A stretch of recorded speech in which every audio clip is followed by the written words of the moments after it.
On Wednesdays, it's Dwarf Wednesday. So I'll be playing Dwarf Fortress for 2 hours. I'll be starting a fresh world. I will not be continuing off my current world. And so that'll be Region 2. Nobody knows what my current world looks like because I haven't actually streamed it. I'm only like 30 years in, but no, I'm at year 31. But my current civilization, my dwarf fortress as it stands right now, has been around since year 14 and is at this point virtually indestructible unless I open up hell. Unless I break through an adamantine hole and find hell. However, I'm pretty sure I already found hell, so I'm not mining any more adamantine. If those of you who don't know, who have played Dwarf Fortress before, if you haven't, check it out. It's an amazing game made by Bay 12 Games. If you have played Dwarf Fortress before and you don't know how to find out whether or not you're about to breach into hell, there's a really easy way to check. What you should do is when you're looking at your adamantine pillar, if it is a 4x4 pillar, or if there's a wall that, if it's just a 4x4 box, basically, or bigger, that means that hell is pretty much on the other side of that. That there's it's hollow on the inside and there's a straight way into hell, and if you open that up, demons will just flood your fortress. Also, for those of you that don't know, Dwarf Fortress demons are completely immune to traps. If you build weapon traps, cage traps, whatever, you won't catch them. That includes using the cave spider web trick, which is, if you don't know, that means somehow putting webs over your cage traps. This works against titans, forgotten beasts, which are just lost titans, and other things that normally you can't capture in cages. If you put a web over it, it will allow you to catch the monsters. But that doesn't work for demons, unfortunately. It's also very dangerous to try and put webs over it, because if you know anything about Dwarf Fortress and about things that create webs, usually that ends up being a giant cave spider. And giant cave spiders have a tendency to kill all dwarves. Any unarmored dwarves that aren't really good at combat, or even if they're good at combat, if they're unarmored, it will just tear them a new one. So it's very dangerous to cover it with webs, but it's worth it if you can make it work somehow. I mean, it is possible. It's just very difficult. On Thursdays, moving on here, I digress. On Thursdays, I'll be, for now, but we don't know for sure yet. But as it stands, I just got an observation tower. I will be most likely doing StarCraft Thursdays, where I go over the StarCraft 2 campaign. I'm also considering just bypassing the StarCraft 2 campaign entirely and going into Horror Thursdays,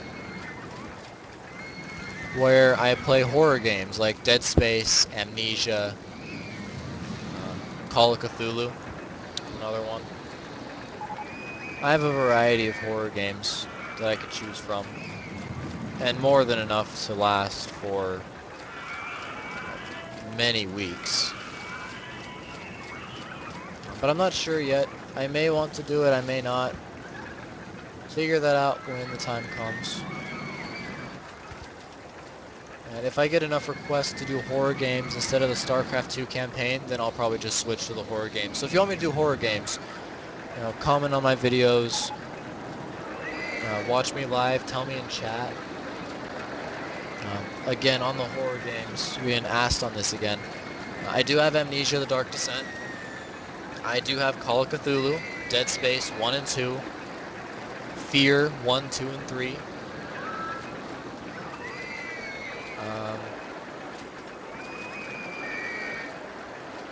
I think I have more. I can't remember off the top of my head right now, but I'm pretty sure I have even more horror games than that. Anyways, I'm not entirely certain what I'm going to do on Thursdays yet, but it'll probably be either StarCraft or horror games. I'll figure that out on Thursday, depending on what I feel like playing. On Friday, Loud Fridays. Friday is when I do shoutcasting. Now, I can assume here many of you know what shoutcasting is. If you're watching my videos, chances are you've spent a good amount of time on the internet, and if you're an esports fan, then you're definitely aware of shoutcasting at the very least.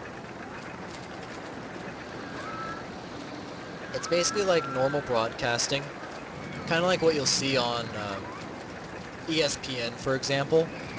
The announcers, they're yelling, they're really excited sometimes. That's normal broadcasting. Shoutcasting is you're always excited. You're always, taking everything in and enjoying it to its fullest extent, maybe even over-dramatizing it a little bit.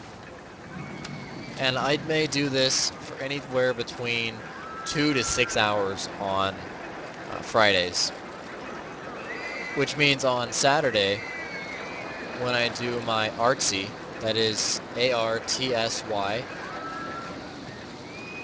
action real-time strategy with a Y on the end to make it artsy. Artsy Saturdays, that is games kind of like Dota 2, Heroes of New Earth, Pawn, League of Legends, LoL, that sort of stuff. Mostly it'll be Dota 2, but that means on Saturdays, my voice might be a little raspy, it might be sore. Because I do enjoy shoutcasting. It's one of my favorite days of the week, is being able to do that shoutcasting. It's a lot of fun.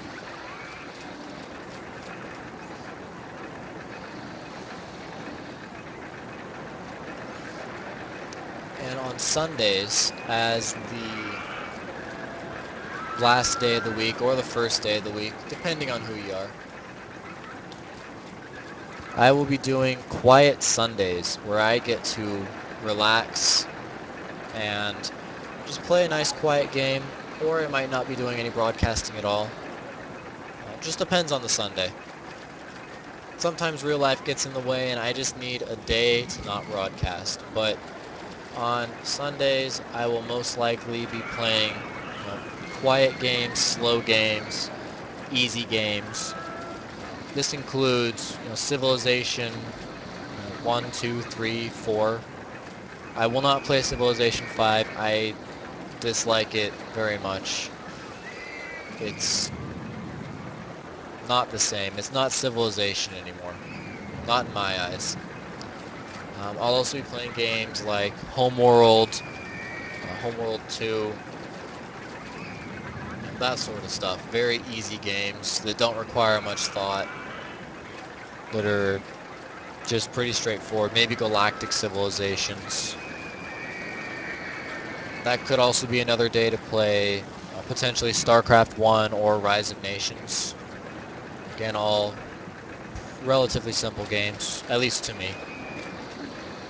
It's just, in general, a relaxing day is what I'm getting at here, is it's to be a relaxing day.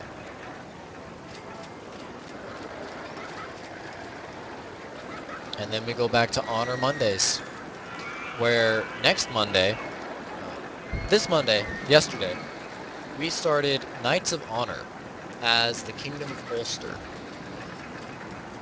And we took over about half of England and a good portion of Ireland, the top province of Ireland, and formed a non-aggression pact with York, which controls pretty much the rest of England and Ireland, with the exception of Wessex, which controls 2 territories,